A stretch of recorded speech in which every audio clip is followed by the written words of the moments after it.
We're diving deep today, folks, into a tough topic, but a super important one.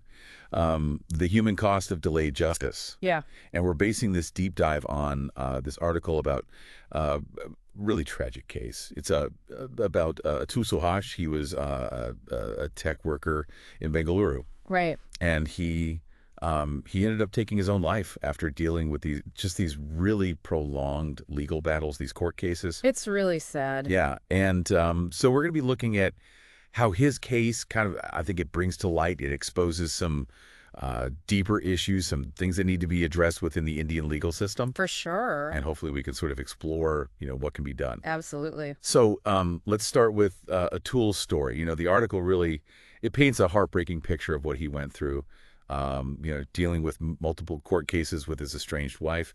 And he just felt trapped by the whole legal process. Yeah, he definitely felt trapped. And his suicide note and a video message that he left, they really detail just how much pressure he was feeling.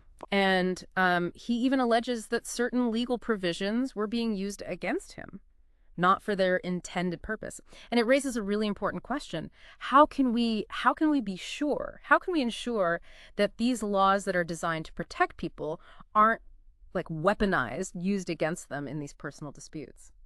That's a really important question to be asking. And it might not even be something that's obvious to someone who, isn't familiar with the intricacies of how the Indian legal system works. Mm-hmm. So could you give us a little bit of background on that? What kind of legal provisions do you see as being, commonly at the center of these types of concerns, especially in cases like Atul's, which involved a marriage and then, separation or divorce? Right. So in India, there are provisions related to dowry harassment, domestic violence, and things like that. And, while they are intended to protect women, they can be. Sometimes they're misused, especially in these separation or divorce cases. And this can lead to these really long, drawn-out legal battles. And that just adds to the emotional and financial pressure that someone like Atul was going through. Oh, I see. So, these laws exist for good reason, right? Oh, yeah. But there's a potential for them to be misused. It's like a double-edged sword, I guess, in a way. It really is. And from what I understand, from doing a little research before this, India's court system is already dealing with a lot. They've got this massive backlog of cases. Oh, yeah. Huge. Do you think that backlog could have contributed to the delays and maybe kind of the feeling of helplessness that Atul expressed? Oh, absolutely. It's a staggering number of cases. We're talking millions of cases that are pending in Indian courts. Wow. At all different levels. And some states have it worse than others. Really? Like Uttar Pradesh and Maharashtra, they're really bearing the brunt of it. And this means that people are waiting years, sometimes even a decade or even more, to get a resolution to their case. And it's just unimaginable the toll that this takes on their lives, their finances, their personal relationships, their mental health. It's hard to even fathom waiting that long, and just always having that uncertainty hanging over you. It's really tough. You mentioned the impact on mental health, and I think that's a really, really important aspect to discuss here. Mm-hmm. Do you think that the legal system, as it stands now, adequately addresses that? Yeah. Especially for people who are caught in these really protracted legal battles that just go on and on and on. Unfortunately, I think that's an area where we're falling short. Yeah. The courts, they just don't seem to recognize the emotional toll that these legal proceedings take on people. The stress, the anxiety, the feeling of being powerless, it can be incredibly damaging. And Atul's case is just a tragic example of how bad it can get. And, it should be a wake-up call. We need to prioritize mental health support for anyone who's involved in these legal battles. That's a really, really important point. We need to remember that behind every single case file, there's a human being who's going through something really, really difficult. And this kind of leads us to the question of, okay, what are the solutions? What can we do to address this? Yeah. What can we do to, kind of fix this crisis? Yeah, it's a big problem. Yeah. And the article we're looking at, it does suggest some things that could help. Okay. And we'll get into those in more detail. But before we do, I think it's worth pointing out that there have been some good things happening, some positive developments within the Indian judicial system. Okay. Even though they haven't been enough to fully fix these deep-rooted problems. Okay. So there's some hope. There is some hope. That's good to hear. Yeah. Tell me more about these positive developments. What kind of changes are we seeing? Well, for one, there's been a push toward modernizing the courts Okay.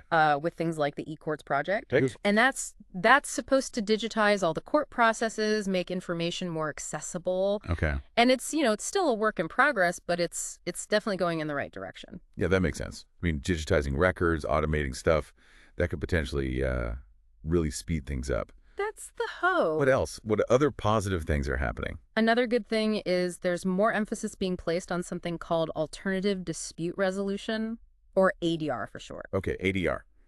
For those of us who might not know what that means, can you explain? Sure. So ADR refers to different ways to resolve disputes outside of the traditional courtroom. Okay. So, instead of going through this long trial, it's things like mediation and arbitration, Gotcha. where a neutral third party kind of comes in and helps the parties come to a resolution. Oh, okay. So it's less adversarial, hopefully more efficient. So, I mean, instead of these court cases dragging on for years and years, some cases could maybe be resolved more quickly through these different approaches. That sounds promising. It does. But I'm guessing, it's probably not a solution for every single case, right? Right. It's not a magic bullet. Yeah. It works well for some specific civil disputes. So, things like disagreements over property or business contracts. But for criminal cases or things involving really serious allegations like, domestic violence, it's probably not the best fit. Yeah, that makes sense. So it's a really valuable tool. Yeah. But it's not meant to replace the courts entirely. Right. There's always going to be a need for that formal legal process. Absolutely. Okay. So we have these positive developments, but it sounds like this crisis of delayed justice is still a really big problem. It is. So let's try to tackle these core issues head on. How do we even begin to unravel this really, really complicated problem? Well, the article argues that we need to start by increasing judicial resources. We just need more judges. Okay. And more court staff, just to handle the massive volume of cases. So basically, more manpower to tackle this mountain of cases. Exactly. That seems logical. It is. But are there any other approaches out there? Maybe some more innovative ways to address this backlog instead of just playing catch up? Is there anything that could be done to kind of get to the root of the problem? Well, that's where ADR is a really good idea. It's not just about trying to, handle more cases in the court system as it is. It's about creating these alternative pathways to justice. So by, diverting certain cases to mediation, to arbitration, we can kind of take some of the pressure off the courts. So it's almost like a pressure relief valve. Yeah, that's a good way to put it. So it's not going to completely fix the problem. Right. But it's at least going to help with the overload. Right. But what about preventing these legal provisions from being misused in the first place? Yeah. We talked about that earlier. It was a big part of Atul's story. What can be done to make sure that the laws are being used how they were intended to be used and not, as weapons? Yeah, that's a tough one. It's a really complex issue. Yeah. The article mentions a few things, like more carefully scrutinizing complaints. Yep. Especially those where there's a high chance of misuse. So basically adding in these checks and balances to make sure that, the cases that have merit are the ones that get prioritized, right, and that the system isn't being bogged down by these frivolous or malicious complaints. Exactly. Right. We have to protect victims and make sure that people can get justice. Right. But we also need to prevent people from manipulating the legal system for their own personal gain. That's a difficult balance to strike. It really is. It is. And then there's the human cost. We were discussing earlier. How do we make sure that the people who are going through this, that they have access to the support that they need? Well, this is where prioritizing mental health comes in. The article argues that we need more funding, more resources for counseling. Okay. And support services specifically designed for people who are involved in these legal battles. It's just imagine being caught up in this legal whirlwind. Yeah. Not knowing how things are going to turn out. It's scary. Just feeling that pressure mounting every single day. Absolutely. Having access to mental health support, it could be a lifeline for someone in that situation. It could. It really could. So we've identified several potential solutions here. Increasing judicial resources, promoting ADR, preventing misuse of these legal provisions, and prioritizing mental health. It's kind of a multi-pronged approach, I guess. Yeah. It addresses a lot of different aspects of this really complicated problem. It does. But the question remains, how do we actually put these ideas into action? How do we go from talking about these solutions to actually doing something? Well, that's where citizens come in. We all have a role to play in advocating for change. We need to push for a more efficient and a more empathetic legal system. And that's really at the heart of what we're trying to do with this deep dive. We want to empower you. We want to empower the listener to understand these issues, to talk about them, and to become a part of the solution.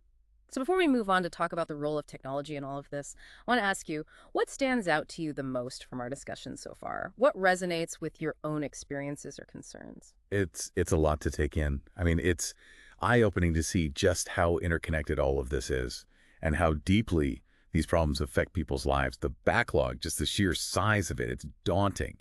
And then, yeah, and the fact that these legal provisions, they can be misused, it's a serious problem for sure. But I think what really resonated with me is the mental health aspect. It's so crucial, and it seems like it gets overlooked. I agree. I think you're right. It's easy to forget that, behind all the legal arguments and the procedures and all that, there are actual people who are dealing with these really difficult, stressful situations. Right. And, we talked about increasing judicial resources and promoting ADR, and those seem like good ideas, logical steps, but they also seem like, they're going to take time to implement. They will.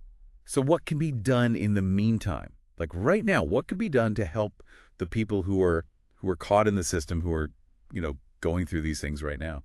That's a really important point. Those systemic changes are essential, but they do take time. So in the short term, I think we really need to focus on giving people support and resources, the people who need it the most. So that means, things like making legal aid services more available, making sure that people understand their rights and their options, and getting people connected with mental health professionals who can guide them and support them. So it's like we're trying to empower people, give them the knowledge they need, the resources, the support, all while these bigger, more long-term reforms are being worked on. It's like a two-pronged approach. Yeah, exactly. And I think, this is where everyday citizens really have an important role to play. We can all do our part to advocate for these changes, to raise awareness about these issues. We can support organizations that are working to improve the justice system.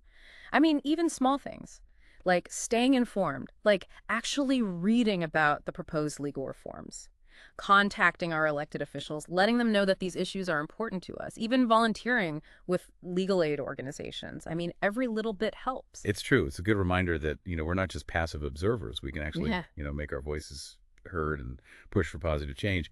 But I kind of want to shift gears a bit and talk about the role of technology in all of this. Because you mentioned it briefly earlier. Yeah. So how can technology help? Well, this is where things get really interesting. The article doesn't go into too much detail about this, but it's definitely a hot topic. There's a lot of people talking about it. And it seems like globally, there's a lot of interest in how AI, how artificial intelligence could be used to make legal processes better and make things run more smoothly. Okay, so using AI to kind of shake things up in the legal field. I like it. Yeah, it's pretty cool. Can you give me some examples of how that might actually look, in the real world? Sure. So imagine AI systems that can help lawyers go through all those mountains of legal documents. And they could help them find important precedents and even draft legal arguments. And that would free up the lawyers to focus on the things that really require human touch, interacting with clients, working on negotiations. So basically the AI would handle some of that really tedious stuff and let the lawyers focus on the human aspects of their jobs. Exactly. That sounds pretty great. It does. What about the courts themselves? Could AI be used to, make things run more efficiently there? Oh, definitely. Yeah. We could have AI systems that manage court schedules. They could automate those routine tasks and even help judges analyze evidence and make better decisions. So we're talking about like a real transformation of the legal system. It's possible. Yeah. But, and I'm sure you were about to get to this, but using AI in such a sensitive area like the law, it's got to come with its own set of challenges. Yeah. We've got to think about the ethics of it all. You're absolutely right. And those are really important questions. Yeah. Things like bias and transparency and accountability. Because, think about it. If we're training these AI systems on existing legal data, they're going to pick up any biases that are already present in that data. Hmm. So we have to be really careful that we're not, perpetuating inequalities or anything like that. Right. So it's not enough to just, develop these systems. We have to implement them very, very carefully. Make sure that they're actually promoting fairness. Right.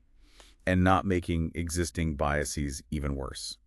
Exactly. And I think that's why it's so important to be having these conversations now. Yeah. Before these technologies are everywhere, we need to set some clear ethical guidelines, make sure there's always human oversight, and we need to be transparent about how these systems are being used.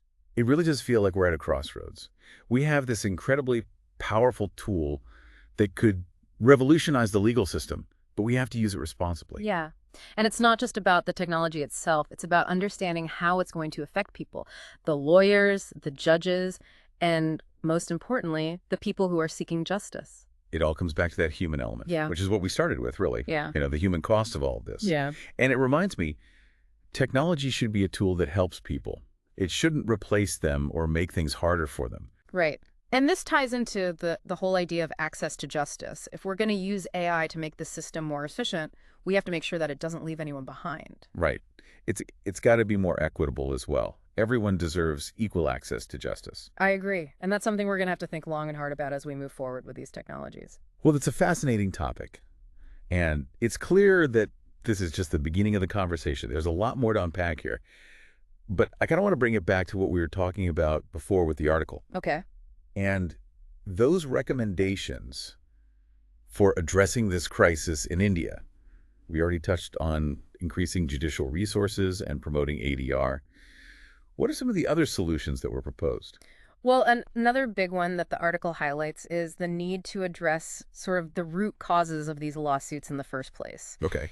How can we stop these disputes from happening to begin with? Oh, that's interesting. Yeah, and one of the things they suggest is, educating people about their legal rights and responsibilities, Okay.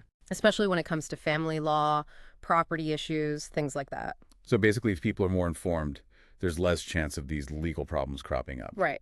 An ounce of prevention is worth a pound of cure, as they say. Exactly. What else? Well, another idea is to really encourage people to try to resolve things peacefully. Oh, okay. Work things out before resorting to going to court. So fostering a more collaborative kind of approach. Yeah, that's the idea. Instead of just automatically jumping into a legal battle. Are there specific ways that that's being done, or ideas for how to promote that kind of approach? There is some interest in using more community-based dispute resolution. So basically, local leaders or respected members of the community, they step in and help people talk things through and hopefully come to some sort of agreement. So you're kind of tapping into those existing social structures and those community ties to handle things at a more grassroots level. It seems like a more human-centered approach. Mm-hmm. Less formal, less reliant on those legal processes. It is, and it kind of goes along with the concept of restorative justice, which is, the idea isn't just to punish someone, but to try to repair the harm that's been done and help people rebuild those relationships. So it's not about who wins or loses. It's about finding a solution that actually works for everyone involved and helps them move on in a positive way. Right. And I think this is especially helpful when it comes to family disputes, neighborhood conflicts, any situation where it's important to try to maintain those relationships. Yeah, it's a good point. The legal system shouldn't just be about these adversarial battles. It should also be about, reconciliation and healing. I agree. But, even with these alternative approaches, there are always going to be those cases that end up going to court. Yeah. So what about the courts themselves? What can be done to make them work better? Yeah, well, the article talks about the need for some reforms, like the court procedures could be streamlined. Okay. To cut down on those delays, maybe simplify the rules of evidence, cut down on the number of adjournments, use technology to manage those caseloads more efficiently and hopefully speed up the process. So you're talking about really taking a good look at how the courts operate and trying to identify those areas where things could be improved. Yeah. Are there any specific initiatives or programs that are trying to do this? Yeah, actually, several states in India are trying different things. Oh, that's cool. They're experimenting with new ways to manage the courts. So, for example, some courts are using fast-track systems for certain types of cases, Oh. and they're even testing out online dispute resolution platforms so that people can resolve things remotely. So there's a lot of innovation happening. Yeah, people are trying to find out what works. It's a very, very dynamic situation. It is. And it sounds like people are really, willing to try new things, to adapt. I mean, it seems like everyone recognizes that the old ways of doing things just aren't good enough anymore. Exactly. We have to adapt. So it sounds like India's legal system is at a turning point.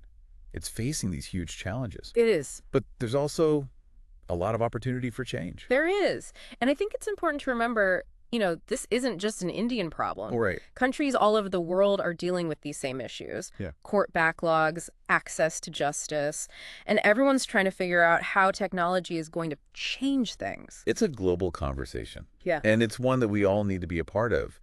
But, I kind of want to switch gears one more time here and get back to this mental health crisis that we keep coming back to. Okay. Because, it's so closely tied to these legal battles that we're talking about. Yep. And we've touched on it a few times, but I think it's important to really dive deep into this.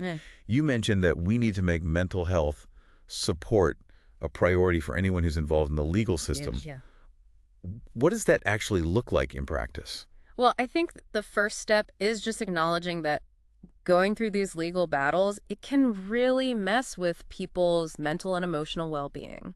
The stress, not knowing what's going to happen, the fear, it takes a toll. It's like being in this maze. It is. But you're blindfolded. Yeah. You don't know what's coming next. It's really scary. Absolutely. And that's why mental health support is so important. It's critical. We could have counseling services right there in the courthouses. We could connect people with therapists who specialize in these kinds of legal issues. We could even start support groups for people who are going through similar experiences. So it's all about creating a safety net. Yeah. A place where people can get the resources they need, the support they need to get through this. Exactly. And it's not just about dealing with the immediate crisis. It's about changing the whole culture within the legal profession. Oh, that's an interesting point.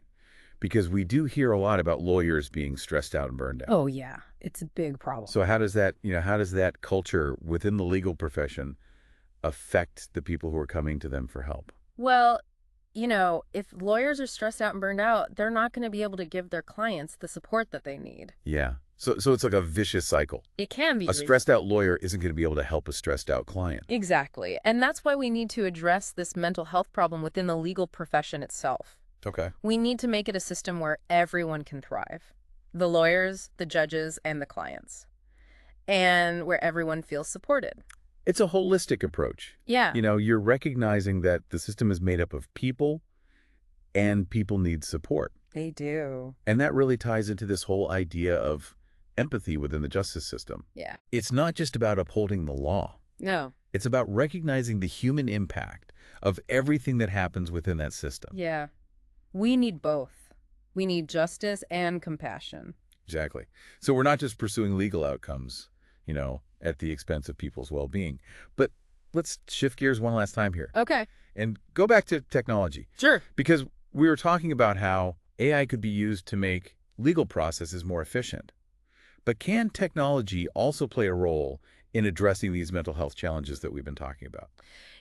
I think it can. And that's one area where we're seeing a lot of innovation right now. Right. Yeah, like there are apps now and online platforms that offer mental health support specifically for lawyers. Oh, that's great. Yeah. So they offer things like guided meditations, stress management techniques, even access to therapists who understand what it's like to be a lawyer. So they're using technology to make these resources more accessible. Exactly. Make them more convenient. What about for people who are, the clients? Are there any tech tools being developed for them? Yeah, absolutely. Okay. There are more and more apps and websites that can help people learn about their legal rights. Okay. They can connect people with legal aid services. They can even help guide people through the court process. And some of them are even using AI to give personalized legal advice. Wow. So technology can be a really powerful tool, to help people understand their options and get the help they need. It can. It really can. And it sounds like these technologies are just getting better and better. So, I'm optimistic that we'll see even more innovative applications in the future. Me too. But as we wrap up this deep dive, I kind of want to bring it back to something really fundamental. What can our listeners do to be a part of the solution? Yeah, that's a good question. We've talked about raising awareness, Hmm. advocating for change, supporting organizations. But when it comes to this mental health crisis that we've been talking about, what can people do to help with that? Well, I think one of the most important things is just to check in with the lawyers, your friends, your family members, anyone who's in that profession. Ask them how they're doing. Really listen to them. Encourage them to take care of themselves. Like a good reminder that sometimes the simplest actions can be the most meaningful. They can. And to anyone who's listening who might be going through a legal battle right now, please remember that it's okay to ask for help. Yeah. Talk to your friends, your family, Mm, a mental health professional. You don't have to go through this alone. that's right. Asking for help, it's not a sign of weakness. It's actually a sign of strength. And as we wrap up, I just want to leave our listeners with one final thought. We've really dug deep into the Indian legal system. We have. We've explored the problems, we've explored the potential solutions, and we've talked about how technology might play a role. Right. But in the end, it always comes back to people because the system is made up of people, It is. and people are the ones who are affected by it. That's right. So as we move on from this deep dive, remember the human stories behind all of this. Remember the people who are struggling. I agree. It's about recognizing the human cost of all of this and working together to create a system that's truly just and fair. And that's a good place to leave it, I think. We want to thank you for joining us on this deep dive. Yes, thank you. We hope this has been informative and thought-provoking, and maybe even inspired you to get involved. Absolutely. We encourage you to keep learning, keep asking questions, and keep talking about these issues because the conversation doesn't end here. Yeah, it's been a really fascinating deep dive. I feel like I've learned a lot. And we've covered so much ground. We've talked about how the Indian legal system works. We've looked at the problems, the possible solutions. We even touched on how technology might play a role, both good and bad. But as we wrap up this episode, I'm wondering, what are your final thoughts? What do you want to leave our listeners with? It's interesting, isn't it, how no matter how deep we go into the details, the specifics of the laws, the technology, it always comes back to the human element. It's the people in the system, the people who are seeking justice. They're the ones who are ultimately affected by all of this. That's so true. Yeah. It's easy to forget that sometimes when you're talking about, statistics and backlogs and all those things. Yeah, it can feel very abstract. But there are real people behind all of that, real lives being impacted. Absolutely. And that's why it's so important to remember that. Even as we advocate for change, even as we try to make the system better, we have to keep that human cost in mind. So it's not just about efficiency. It's about creating a system that's truly just and fair and that takes care of the people who are going through it. Exactly. A system that values transparency, that makes sure everyone has access to the information they need, and a system that really considers the impact of its decisions on people's lives. Well said. I couldn't agree more. And on that note, we want to thank you, our listeners, for joining us on this deep dive. We hope this conversation has, maybe sparked some new ideas, given you a better understanding of what's going on, and maybe even inspired you to get involved. It's been a pleasure sharing these insights with you. And that's it for this episode. Until next time, keep exploring, stay curious, and keep diving deep.